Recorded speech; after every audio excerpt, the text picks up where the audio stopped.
টানা ১.৫ সপ্তাহের ভারী বর্ষণ, বন্যা এবং বঙ্গোপসাগরে সৃষ্ট লঘুচাপের কারণে বড় ধাক্কা খেয়েছে দেশের প্রধান পর্যটন নগরী কক্সবাজার। পর্যটক না থাকায় ফাঁকা পড়ে আছে হোটেল, মোটেল ও সমুদ্র সৈকত। এতে প্রতিদিন গড়ে প্রায় ৫ কোটি টাকার আর্থিক ক্ষতির মুখে পড়েছেন পর্যটন সংশ্লিষ্ট ব্যবসায়ীরা।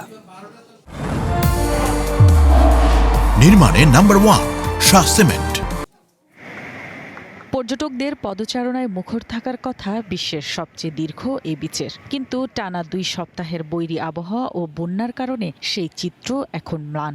জনমানব শূন্য নয়নাভিরাম এই সমুদ্র তীর। বৈরী আবহাওয়ার কারণে ভ্রমণ পরিকল্পনা বাতিল করেছেন অনেক পর্যটক।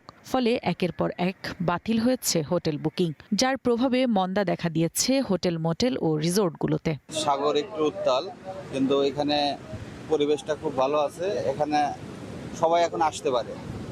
আগে যেমন আবহাওয়া খারাপ ছিল, লোকজন আসেনি, কিন্তু এখন অনেক ভালো। বৈরী আবহাওয়ার মধ্যে এসেও আমাদের অনেক ভালো লাগছে। সমুদ্রের কাছাকাছি আসলে তো সবারই ভালো লাগে, মন ভালো হয়ে যায়। ব্যবসায়ীদের দাবি, এই দুর্যোগে হোটেল, মোটেল, রেস্তোরাঁ ও ক্ষুদ্র ব্যবসায়ীদের আয় কমে গেছে আশঙ্কাজনকভাবে। প্রতিদিন গড়ে প্রায় ৫ কোটি টাকার আর্থিক ক্ষতি হচ্ছে এই খাতে। আগের বছর এই টাইমে অনেক পর্যটক হয়েছিল, কিন্তু এখন অনেক কম দেখা যাচ্ছে। দিন শেষে ২-৩০০ টাকাও কামাইতে পারতেছে না। আমরা আগে যা ব্যবসা করতাম, এখন তা ব্যবসা হচ্ছে না। আশা করি সামনে পর্যটক আসবে। পর্যটক আসলে আমরা ভালো মতো ব্যবসা করতে পারবো, জীবন জীবিকা ভালো করে পালন করতে পারবো। সৈকতকে কেন্দ্র করে গড়ে ওঠা রেস্টুরেন্টগুলোতে যেখানে স্বাভাবিক সময়ে দৈনিক ৩ থেকে ৩.৫ লাখ টাকা বিক্রি হতো, সেখানে বর্তমানে তা নেমে এসেছে ৫০,০০০ টাকার নিচেও। বর্ষাতে আসলে অতি ভারী বৃষ্টির কারণে লোকজন তেমন আসতে পারেনি। তো আমরা আশা করছি এই ক্ষতির পরিমাণ কয়েক শত কোটি টাকার মতো হবে পুরো সেক্টর মিলিয়ে, ট্যুরিজম সেক্টর মিলিয়ে, এবং এই ক্ষতিটা কাটিয়ে উঠতে আমাদের অনেকদিন সময় লাগবে। আশা করছি আবহাওয়াটা আরো যখন পরিষ্কার হয়ে যাবে, আরো ভালো বুকিং আসবে এবং পর্যটককে আসলে আমরা আরো সুন্দর করে সাদরে গ্রহণ করতে পারবো। এদিকে জেলা প্রশাসন বলছে, টানা বৃষ্টি ও বন্যার কারণে পর্যটক খাতে বড় ধরনের স্থবিরতা নেমে এসেছে।